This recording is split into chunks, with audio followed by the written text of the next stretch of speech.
Amém, querido. Que bênção poder pregar a palavra nessa noite, domingo. Queria pedir que você abrisse, então, o Evangelho de João, capítulo 19. Nós vamos dar um salto hoje para o capítulo 19. Nós vamos seguir nossa série de exposições. Se você encontrar, se você pudesse, coloque de pé e acompanhe a leitura dos versículos 25 a 27.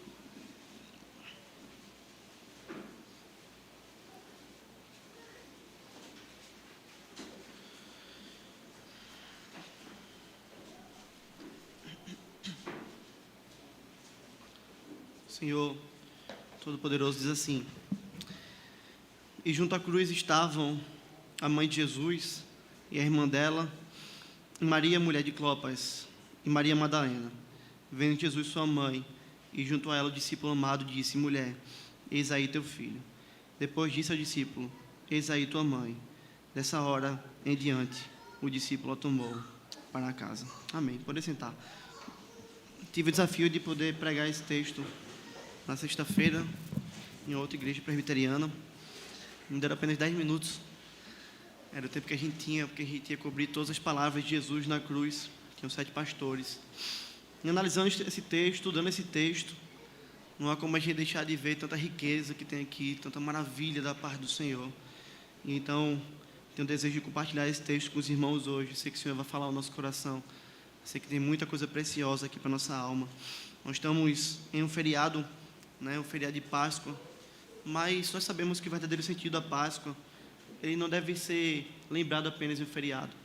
E é importante que nós tenhamos isso em mente, porque é comum nós pararmos durante esse tempo em que nós chamamos de Semana Santa, para poder nos lembrarmos da morte, da ressurreição do Senhor Jesus. Às vezes tem pessoas até que não estão indo à igreja, mas quando param e pensam: é o domingo de Páscoa, eu vou à igreja, porque esse domingo é algo especial. Mas, queridos, se nós pararmos para analisar de fato, de verdade, o que é a Páscoa, nós vamos ver que a Páscoa não deve ser celebrada apenas em um feriado.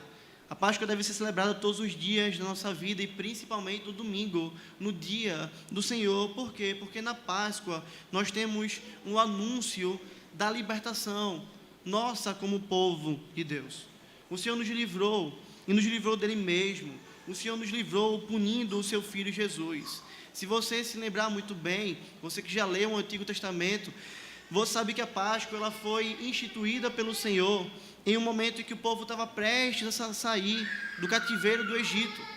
O Senhor derramou 10 pragas naquele lugar. O Senhor estava punindo os egípcios. O Senhor estava condenando ali cada um dos deuses dos egípcios. E a última praga seria que Deus iria matar todos os primogênitos do Egito. O Senhor então deu uma ordenança ao seu povo. O Senhor disse que seu povo deveria matar um cordeiro, passar o sangue do cordeiro nos umbrais da sua porta, comer aquele cordeiro assado, junto com pães asmos, com ervas amargas, vestidos, prontos para sair, com sandálias nos pés, cajado na mão, para que quando o Senhor passasse por entre aquele povo, aqueles primogênitos do povo de Deus não morressem. O Senhor viria cada um do sangue ali, espalhado ao redor da porta, e o Senhor não mataria o povo de Deus. Hoje a gente não mata mais o cordeiro, afinal o nosso Senhor, ele morreu em nosso lugar. E aquele sangue que representava a Cristo já livrando os primogênitos da morte, livrando os primogênitos da ira do próprio Deus, foi derramado agora não por alguém que representava, mas sim pelo próprio Deus, o Filho de Deus, o Senhor Jesus. É por isso, querido, que a nossa Páscoa é Cristo. Não tem como nós fugirmos dessa realidade. A nossa Páscoa é o Senhor Jesus. É por isso que hoje você não matou o cordeiro.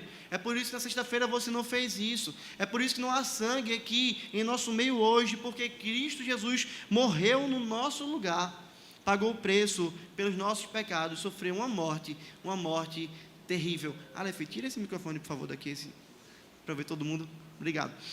Foi na cruz, queridos, que ele morreu. E o seu sofrimento foi absurdamente grande. Porém, perceba, mesmo em meio aos horrores da crucificação, e agora eu queria que você se transportasse para esse tempo, visse aquela cena aterrorizante, Cristo Jesus, o Filho de Deus, sendo morto naquele madeiro, mesmo diante de horrores tão grandes, há tremenda beleza nisso, há tremenda majestade nisso. Nós conseguimos ver um cenário absolutamente horrível, mas nós conseguimos ver também amor, graça, misericórdia, entrega do Senhor sendo claramente revelado por nós. Algo extremamente muito belo. E nós vemos que até mesmo nesse momento, quando Jesus estava sendo crucificado, ele não deixou de ensinar o seu povo. Ele não deixou de cuidar do seu povo. Afinal, durante a crucificação, o Senhor Jesus nos deu ensinos. O Senhor Jesus falou, e ele falou por 7 vezes. Talvez você já leu o relato da crucificação várias vezes e você não percebeu isso. Mas quando você analisa os evangelhos, você vai perceber de maneira muito clara, se você fizer atentamente, que o Senhor Jesus fala 7 vezes na cruz do Calvário. O Senhor vai dizer: Pai, perdoa-lhes, porque eles não sabem o que estão fazendo. Lucas 23, 34. O Senhor vai dizer ao ladrão da cruz: hoje você estará comigo no paraíso. Lucas 23, 43. O Senhor vai falar com Maria, como no texto que nós estamos agora: mulher, veja o seu filho, filho, veja a sua mãe. O Senhor vai falar também: meu Deus, por que me desamparaste? O Senhor vai dizer: ora, eu estou com sede. Ele vai dizer: está consumado. Ele vai dizer: Pai, nas tuas mãos eu entrego o meu espírito. Percebe que o Senhor Jesus, mesmo estando na cruz, ele continua a falar, ele continua a orar, e ele traz ensino ao nosso coração.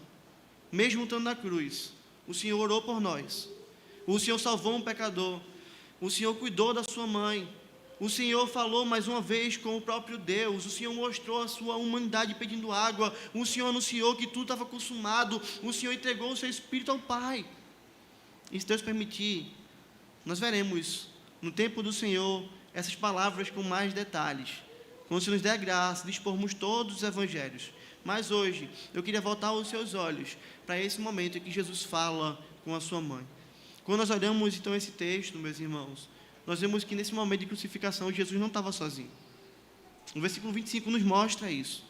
E junto à cruz estavam a mãe de Jesus e a irmã dela, e Maria, mulher de Clopas, e Maria Madalena. Nós temos um relato aqui de 4 mulheres presentes na crucificação: Maria, mãe do Senhor Jesus, e sua irmã, Maria, mulher de Clopas, e Maria Madalena. Eu não vou entrar aqui em detalhes sobre cada uma delas, sobre quem era, porque o foco do texto não está nessas mulheres. O foco do texto é em Maria, a mãe do Senhor. Mas ora, quem era Maria? Maria, mãe do Senhor Jesus Cristo, mas não no sentido de ela ser mãe de Deus, como se ela dissesse assim: Jesus não existia, até que um dia eu dei a luz a ele. Então veja, se Maria é mãe de Deus nesse sentido, ela criou o próprio Deus. E se Maria criou o próprio Deus, ela deveria ser uma divindade, percebe? Não é nesse sentido que a Escritura Sagrada trata a perspectiva de Maria ser a mãe de Deus. Não é essa a ideia. Jesus ainda não foi gerado de Maria, no sentido de passar agora a existir. A Confissão de Fé de Westminster compreende isso muito bem, quando ao falar da Trindade vai dizer assim: na unidade da divindade há 3 pessoas, de uma mesma substância, poder e eternidade: Deus o Pai, Deus o Filho e Deus o Espírito Santo. O Pai não é de ninguém, não é nem gerado, nem procedente. O Filho é eternamente gerado, não de Maria, percebe? Porque Maria não existia na eternidade. O Filho é eternamente gerado de quem? Do Pai. O Espírito é eternamente procedente do Pai e do Filho. Quando a nossa confissão de fé trata acerca da doutrina da Trindade, ela vai dizer isso. O Filho, ele é eternamente gerado do Pai. O Filho sempre existiu. E isso é uma realidade clara também no Evangelho de João. Porque aqui nós vemos no capítulo 1, no princípio era o Verbo, e o Verbo estava com Deus, e o Verbo era Deus. Então perceba, desde quando Jesus existe? Ele existe desde toda a eternidade. Maria então era uma mulher pecadora, nascida de um pai pecador, de uma mãe pecadora, e não uma mulher santa, no sentido de ser sem defeito. Ela não era uma deusa, ela não possuía poderes especiais, ela não possuía nada de especial. Então perceba, ela não gerou ao Senhor Jesus nesse sentido de ter criado a Deus. Ela não gerou ao Senhor Jesus porque ela merecia algo. Ela não gerou ao Senhor Jesus porque ela era boa. Não. Maria recebeu da parte do Senhor graça da parte do próprio Deus, de ter o privilégio de poder gerar o Senhor Jesus. Veja, Maria gerar a Cristo é um ato de graça. Lucas 1, 30 e 31 nos mostra isso. Quando o anjo foi falar com Maria, disse assim: Maria, não temas, porque achaste graça diante de Deus. E eis que conceberás e darás à luz um filho, a quem chamarás por nome de Jesus. Veja, você achou graça da parte do Senhor. O Senhor te abençoou. O Senhor te deu algo que você não merecia. O Senhor te deu algo que vai além de algo que você tenha feito. Você achou graça. Deus derramou graça sobre você. E você consegue perceber como é grande esse privilégio? Que tremendo privilégio, meu irmão e minha irmã, foi dado a essa pecadora. Ela teve o privilégio de poder gerar o Senhor Jesus no seu ventre. O privilégio de ser o canal de Deus, para que o Filho de Deus se fizesse homem. É nesse sentido que Maria gerou o Senhor. Maria era virgem, e Jesus, por obra do Espírito Santo, foi colocado em seu ventre. Ela era uma mulher de Deus, ela era uma serva do Senhor, mas ela também era uma pecadora. Mas mesmo assim, foi agraciada pelo Senhor com o privilégio de gerar aquele que é o Rei dos Reis no seu ventre. Pense um pouco mais detalhadamente nisso. O Rei do Universo estava comprimido no ventre de uma mulher. Para onde uma mulher ia, ela levava aquele que é o Rei soberano. Maria sentiu o Senhor Jesus se mexer.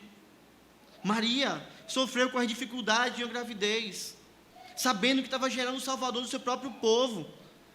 Maria podia dormir e acordar se lembrando disso. O meu Salvador está no meu ventre. O Salvador do meu povo está no meu ventre. E Maria deu a luz a Jesus. Maria pegou o Senhor Jesus nos seus braços. Maria viu Jesus ainda sujo de sangue. Maria amamentou o Senhor Jesus. Maria deu banho no Rei do Universo. Maria beijou o bebê Jesus. Maria limpou o seu xixi, o seu cocô. Maria cuidou dele com muito amor, com muita ternura. Veja, ela foi a responsável por cuidar daquele que é o nosso Salvador. Ela riu das risadas dele. Ela se admirou com a sua sabedoria. Ela presenciou o seu crescimento físico. Ela ouviu dos seus doces ensinos. Quanta maravilha, não é? Como a mulher foi bem-aventurada. Como essa mulher foi bem-aventurada, queridos. É por isso que nós precisamos resgatar, quando nós olhamos para essa mulher Maria, algo que a nossa sociedade tem retirado dia após dia. As mulheres, algumas de hoje, têm visto gravidez como algo ruim. Alguns homens têm visto a sua mulher gerar um filho como algo ruim. Muitas vezes, quando a gente olha a Escritura e diz assim, olha, a função da mulher, a missão dela, Paulo fala disso a Timóteo, é ser mãe. Algumas pessoas param e dizem, olha, isso não é uma função inferior. Agora, queridos, tudo que nós fazemos aqui nessa vida ficará. Mas a mulher tem a graça de gerar um ser que, se for bem pastoreado e o Senhor o salvar, viverá para sempre com o Senhor. A mulher tem a graça de gerar um ser que é eterno e que irá glorificar a Deus com a sua vida. Não tem como a gente menosprezar em momento nenhum essa grandiosa, preciosa, bendita, bela missão. A missão de mãe. Maria usufruiu disso, mas dando à luz aquele que é o Salvador do mundo. E ela mesma reconhecia o quão isso era maravilhoso para ela. Se você já leu o Magnificat, o Cântico de Maria, você já ficou extasiado com tanta beleza que é ali. Lá em Lucas 1, a partir do 46 ao 49, diz assim: Então disse Maria, a minha alma engrandece ao Senhor, e o meu espírito se alegrou em Deus, meu Salvador, porque contemplou na humildade da sua serva, pois desde agora todas as gerações me considerarão bem-aventurada, porque o poderoso me fez grandes coisas. Veja, a minha alma engrandece ao Senhor, o meu espírito se alegra em Deus. Maria sabia que gerar aquele que é o Salvador do universo era a maior bênção que Deus tinha dado a ela até esse momento. Porém, meu irmão e minha irmã, Maria não tinha apenas momentos de alegria com seu filho Jesus. Maria não ia passar a vida toda do seu filho apenas sorrindo, apenas ali se regozijando. Estava separado para essa mulher também um dia de profunda angústia. E ela sabia disso desde antes de Jesus nascer. Porque Simeão, um homem justo, falou para ela que um dia uma espada iria transpassar a sua própria alma. Um dia Maria iria ver o seu filho morrer. Pense que mix agora de alegria e de tristeza. Eu sei que ele é o Filho de Deus. Eu sei que ele é o Salvador do mundo. Mas um dia ele vai morrer. Um dia eu vou vê-lo morrer. Querido, qual a dor mais profunda para uma mãe do que ver o seu filho morrer? Você percebe que é uma tristeza tremenda você receber a notícia de que seu filho morreu? Alguém vir e falar para você, olha, o seu filho morreu. Imagine como seria devastador para nosso coração. Mas muito pior do que receber a notícia de que seu filho morreu é você estar vendo o momento da morte do seu filho. É você estar contemplando, seus olhos estarem vendo aquele momento. E isso iria acontecer com Maria. Imagine ver o seu filho sendo assassinado injustamente. Imagine Maria não apenas ver o seu filho morrer, mas ver o seu filho sendo trucidado, sendo torturado, sendo brutalmente assassinado em uma morte de cruz, porque era assim. Imagine a cena de Maria olhando para as pessoas ao seu lado e ouvindo essas pessoas zombando dele.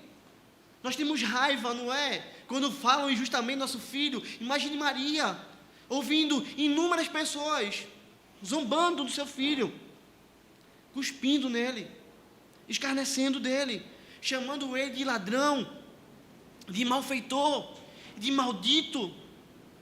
Queridos, foi isso que Maria viu. Que terror! E sem dúvida, era como uma espada entrando, não na sua carne, mas na sua alma. Eu sinceramente não consigo nem imaginar o que essa mãe deve ter sentido. E talvez esteja parando, olhando o texto e vendo assim, ora, tinham 4 mulheres lá, tinham discípulo amado, mas cadê José? Cadê o seu marido? Por que ele não estava lá? Será que ele havia abandonado Maria nesse momento de tristeza? Será que ele estava lá assistindo um jogo de futebol? Será que ele estava dormindo? Ou mais preocupado com o seu trabalho? Queridos, é muito provável que não. Afinal, nós sabemos que José era um homem de Deus. Ele aceitou se casar com Maria, mesmo Maria estando grávida, por obra de Deus, ele sabia agora. Ele não temeu, ele obedeceu ao Senhor, ele não temeu as consequências, ele foi fiel a Deus. Você acha que um homem desse iria abandonar a sua esposa em um momento de tanta tribulação? Com certeza não, certamente não. É por isso que a narrativa bíblica, quando nos mostra que José não estava lá, e nos fala do compromisso que ele tinha com o Senhor, nos leva a imaginarmos que José já devia ter morrido. E não é sem sentido imaginar isso, porque o nosso Senhor começou o seu ministério com 30 anos. Percebe? Então isso aqui aconteceu mais de 30 anos depois. Alguns vão dizer que Jesus morreu por volta dos seus 33 anos. Isso já é um bom tempo. Aquele homem já podia ter morrido. Maria, então, não teria um marido crente para ampará-la. Mas mesmo assim, Jesus não estava sozinho. Mesmo assim, ela não abandonou seu filho. Mesmo no momento mais terrível, ela estava lá, de frente para o seu filho, o vendo morrer. Apenas suas amigas e um discípulo amado estavam ali, do seu lado. Pelo menos é isso que o texto nos mostra. A gente não sabe se haviam outros discípulos. Mas, queridos, se essa mulher estava diante de tanto sofrimento,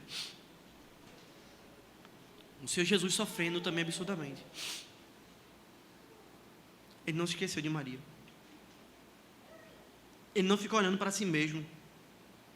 Ele não ficou pensando apenas na sua dor. Ele não ficou pensando apenas na sua morte. Ele olha para Maria. E mesmo no meio do sofrimento, Ele cuida dela.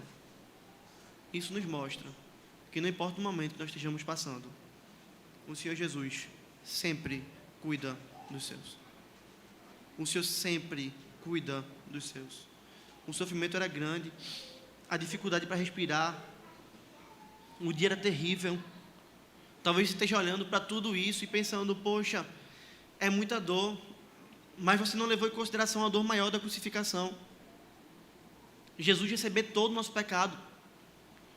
Algo terrível estava prestes a acontecer. O Pai iria abandoná-lo.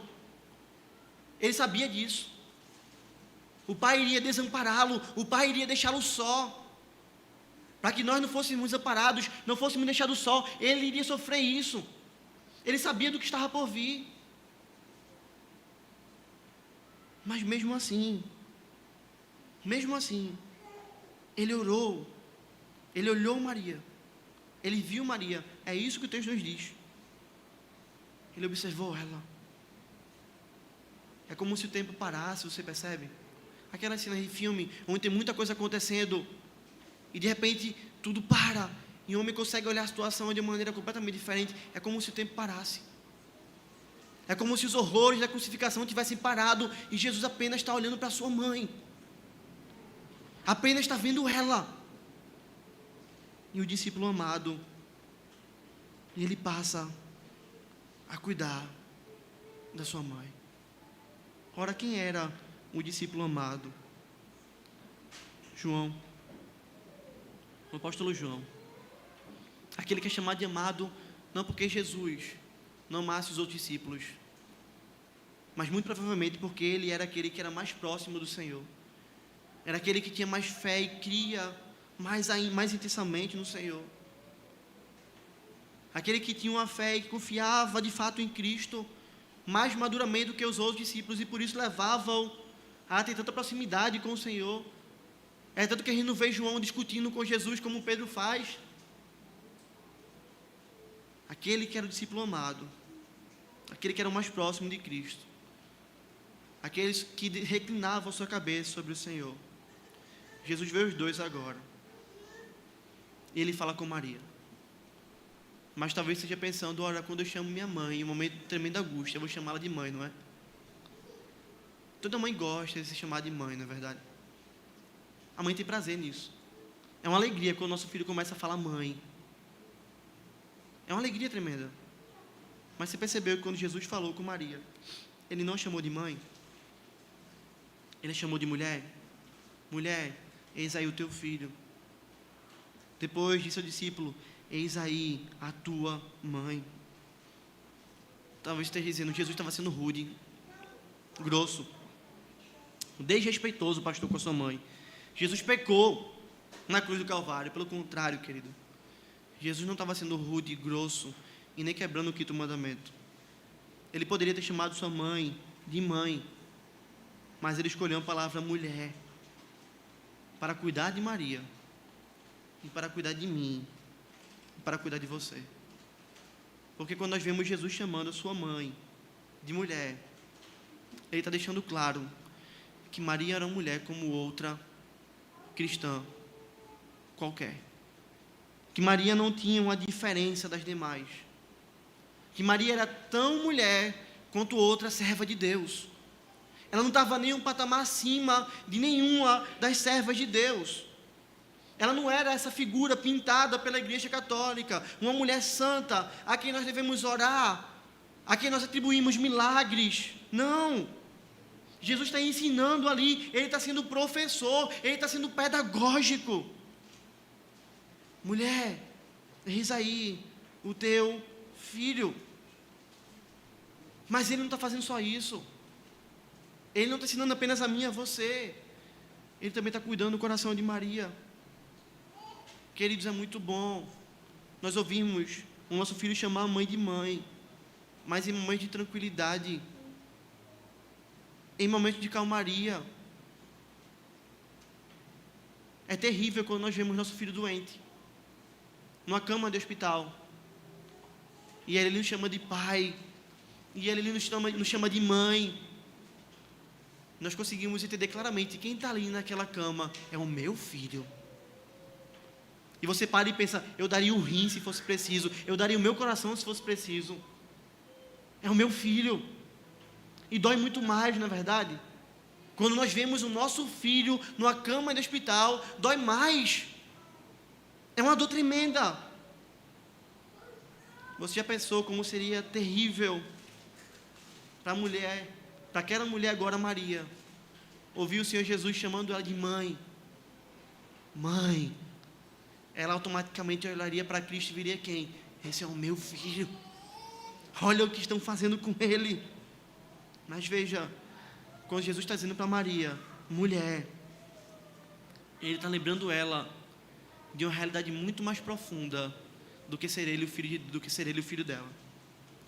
Quando ele diz mulher, ele está lembrando ela de que ele era o salvador dela.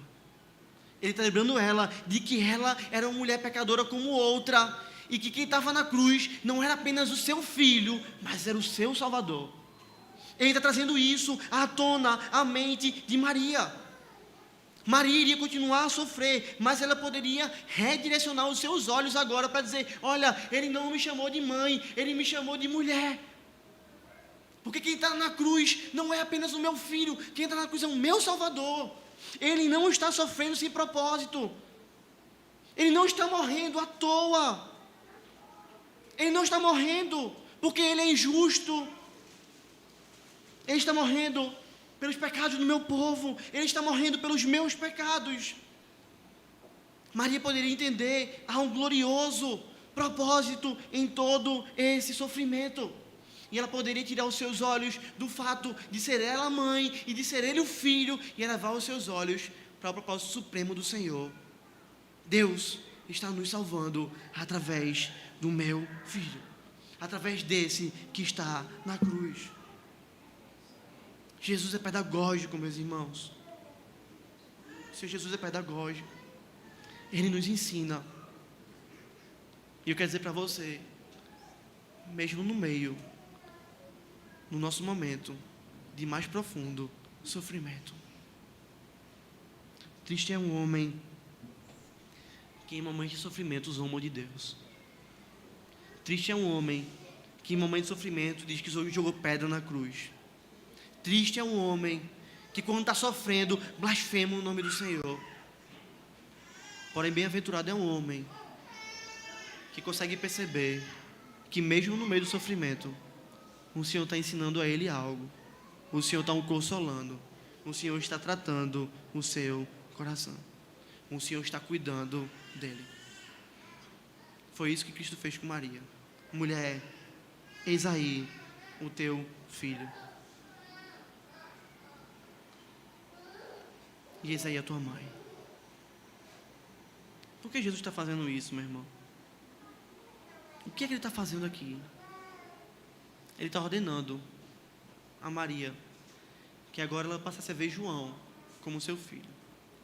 Ele está ordenando a João que passasse a ver Maria como a sua mãe. Sabe o que Jesus está fazendo? Jesus está cuidando dela. Ele não estaria mais lá para pastorear o seu coração. Ele não estaria mais lá em carne e osso para caminhar com Maria, para suprir necessidades dela, para protegê-la, percebe? Mas ele coloca outro homem para fazer isso. Ele coloca outro homem para cuidar da sua mãe. Ele se porta com o presente dela, chamando-a de mulher.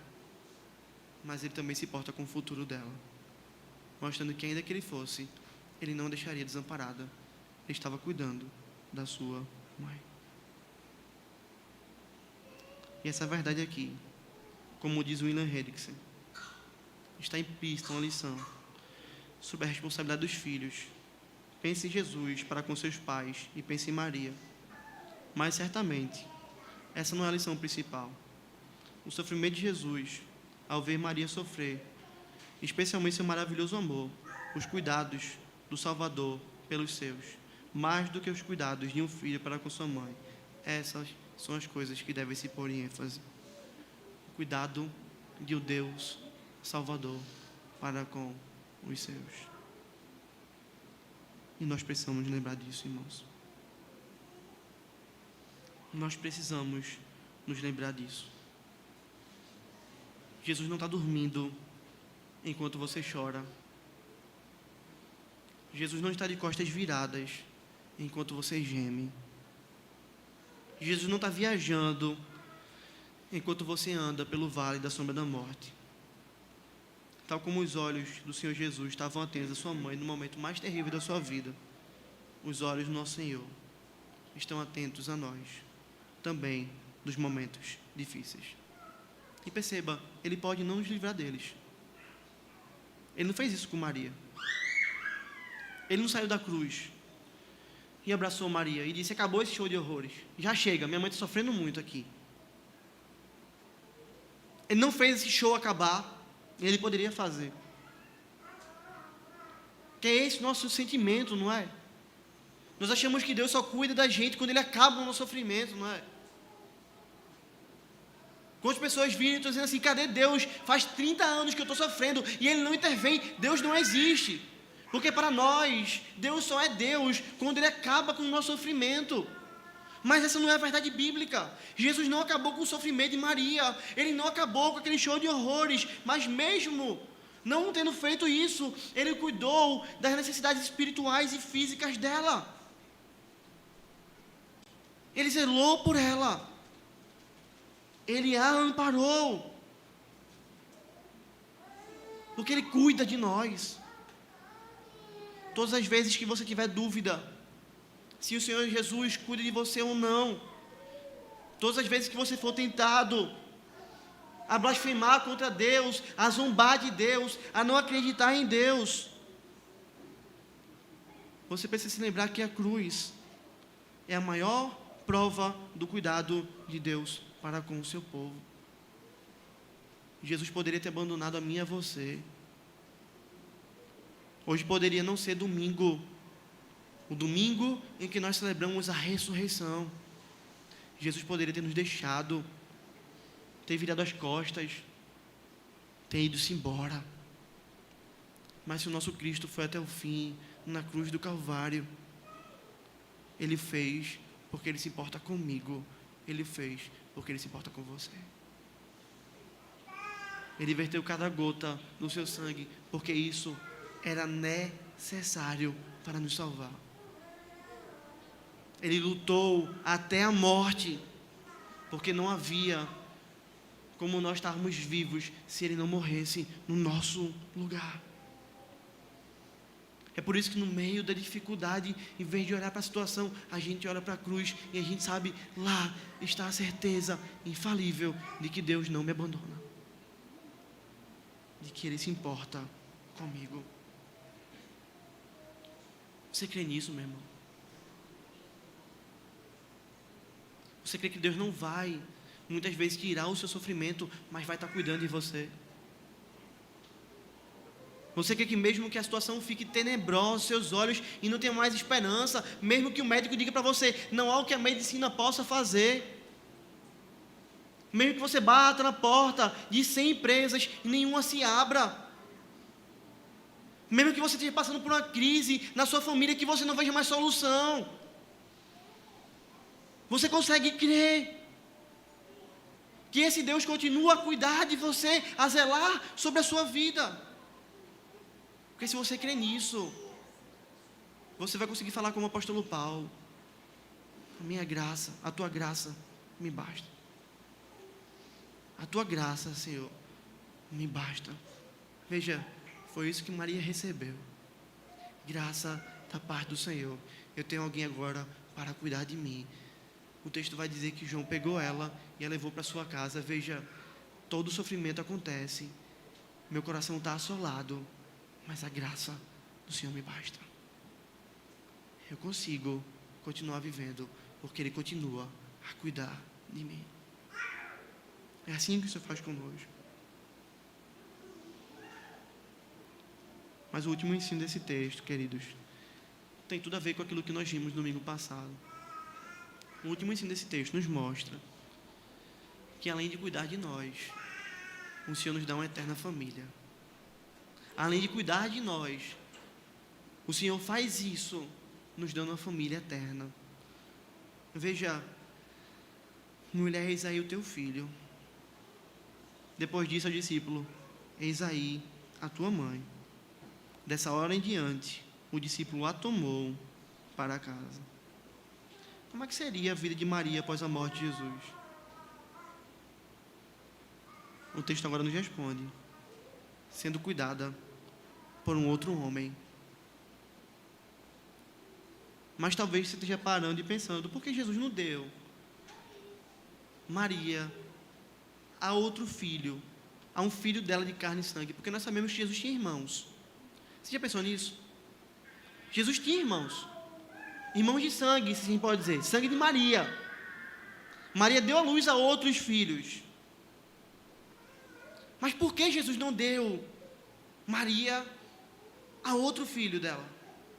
Deu ela a um discípulo, deu ela a um irmão seu, espiritualmente falando. Talvez a resposta para isso esteja em João 7, versículo 5. Pois nem mesmo os seus irmãos criam nele. Veja, quando se fala dos irmãos de Jesus, por boa parte da vida do Senhor, os seus irmãos não criam nele. Pessoas que cresceram na casa com Cristo, pessoas que ouviram da sua sabedoria desde criança, mas não criam nele. Ó querido, aquela que dá luz ao Salvador do mundo é aquela que por um tempo teve filhos incrédulos. Não há como a gente fechar uma resposta. Mas o que a gente vê é que Jesus cuida da sua mãe, dando a ela um irmão da igreja para cuidar dela. E você consegue perceber que, veja, ele não diz assim: cuida da minha mãe. Percebe que Jesus não fala isso. Supre as necessidades dela, João. A ampara, a consola. Jesus não faz isso. Jesus vai muito mais profundo. Jesus mostra a relação, que é uma relação extremamente mais profunda que ela deveria ter com João, que João com ela. Mulher, eis aí o teu filho. Disse ao discípulo: eis aí a tua mãe. O que é que ele está dizendo? Assuma um laço familiar com ela. Percebe que é isso? Considere ela como sua mãe, considere ele como seu filho. Isso é família, meu irmão. É um laço familiar. Ora, não é de sangue. João não nasceu dela. João virou filho dela naquele momento. Ela virou mãe de João naquele momento. Mas essa imagem é família. É tanto que o texto vai dizer: João a tomou e levou para a sua casa. Ela vai morar comigo. Ela vai viver comigo. Ela vai comer o que eu como. Eu vou cuidar dela como se fosse a minha mãe. Ela é minha mãe. Você consegue entender que em vez de dar a um filho que não era crente, o Senhor dá a alguém que não é filho, mas é crente. E que com isso, o Senhor está nos ensinando quem é a nossa família. Você consegue entender isso? Quando Cristo morre na cruz, Ele garante algo a mim e a você. Ele garante que Ele nos dá uma família. E a nossa família é a igreja. Ainda que esse mundo tenha um conceito baixo acerca do que é a igreja, ainda que para esse mundo a igreja seja apenas um clube social, um local de reunião, onde nós nos reunimos com a família, ainda que o mundo fale que a igreja é um fã-clube de Deus, o Senhor entende e nos ensina que a igreja é completamente diferente disso. A igreja é uma família. Sabe, esse irmão seu que está do seu lado, você vai passar a eternidade com ele. O irmão que está atrás de você, você vai passar a eternidade toda com ele. Se você é um crente verdadeiro, você vai passar a eternidade inteira com essas pessoas que estão ao seu lado, à frente e atrás, e com outras que você nem conhece. Talvez você bata lá, chegue na porta do céu e você não veja seu pai, e você não veja sua mãe, e você não veja um filho, um irmão, mas infalivelmente você vai ver todos aqueles que pertencem ao povo de Deus. Você vai passar a eternidade inteira com ele. São essas pessoas, meus irmãos, que são nossa família, verdadeira família. Porque são as mesmas pessoas que pensam com a mesma cabeça que você pensa. A nossa cabeça é Cristo. São essas pessoas que agem do mesmo modo como você age, porque todos nós temos um só Senhor. São essas pessoas que educam seus filhos como você educa, porque todos nós temos o mesmo manual. São essas pessoas que sofrem quando você sofre e que se alegram quando você se alegra, porque essas pessoas fazem parte do mesmo corpo, o corpo de Cristo. São essas pessoas que são os seus irmãos para sempre, porque é na igreja que estão os filhos de Deus. Você entende isso? Se você é um crente verdadeiro, você é filho de Deus. O seu irmão é filho de Deus, por isso que ele é o teu irmão. Os ímpios não são assim.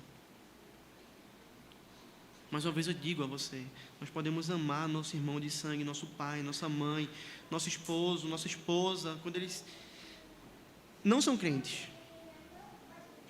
Eles podem até fazer coisas boas, mas se eles não forem transformados pelo Senhor,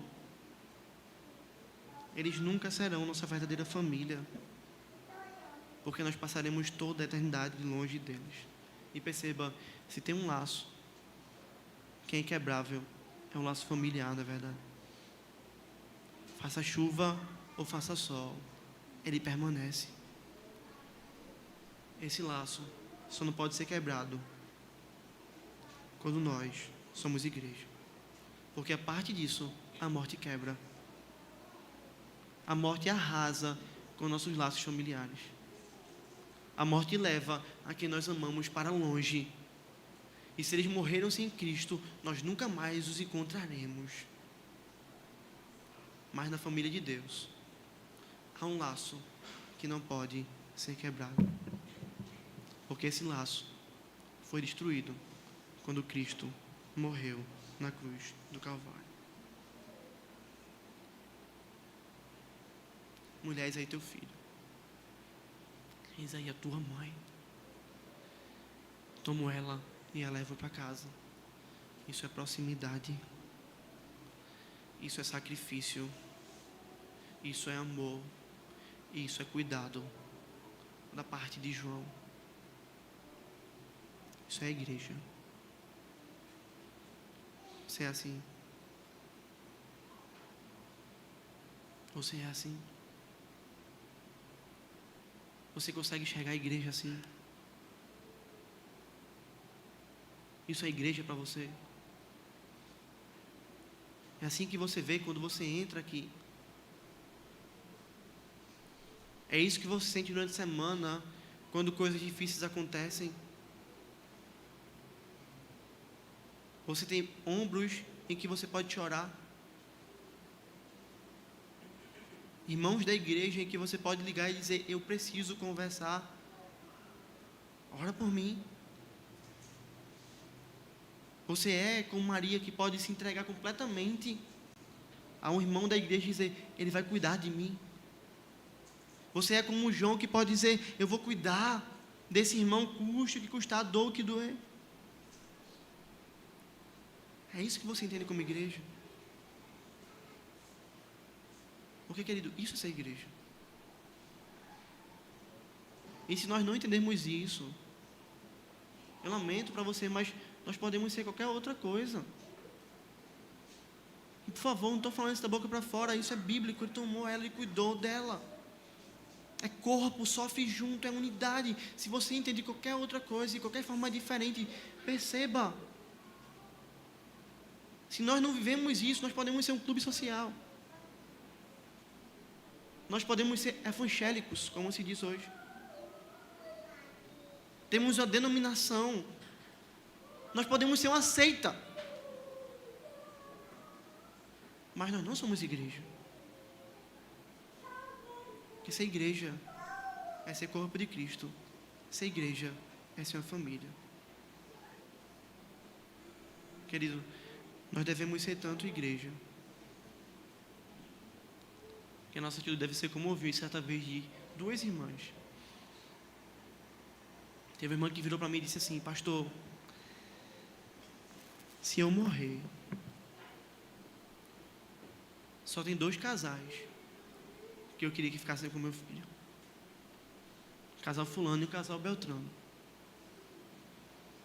Deus me livre dos meus filhos ficarem com os meus pais, com os tios, com os meus parentes, porque todos eles não conhecem a Deus. Mas eu já falei para esse casal que se eu morrer, eu quero que eles fiquem com a minha filha. Você entende o que é isso? Isso é a irmã que entende o que é igreja. Isso é a irmã que entende que os laços espirituais são mais profundos do que os laços de sangue. Isso é a irmã que vai dizer assim: eu confio a vida da minha filha na mão de outra pessoa que não tem o mesmo sangue que eu na veia, mas que tem o mesmo sangue de Cristo correndo nela. Ele vai cuidar muito melhor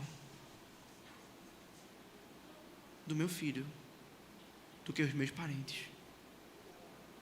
Você teria alguém que é seu irmão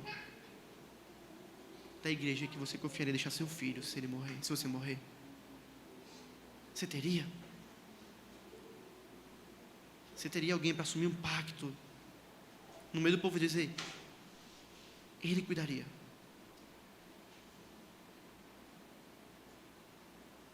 Será que alguém confiaria em você para deixar os filhos dele com você se ele morresse?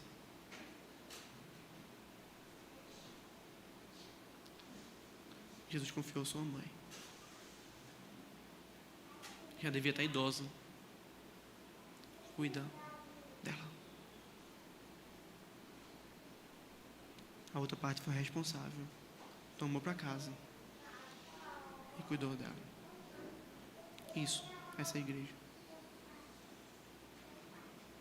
Que o Senhor aplique a sua palavra no nosso coração, nos ajuntando, nos levando a cuidarmos uns dos outros, nos levando a viver uma vida de unidade, a experimentarmos ainda na terra um pedaço do céu, vivermos a nossa vida como igreja. Não há desculpa, irmãos, para dissensões em nosso meio, para brigas, para picuinha.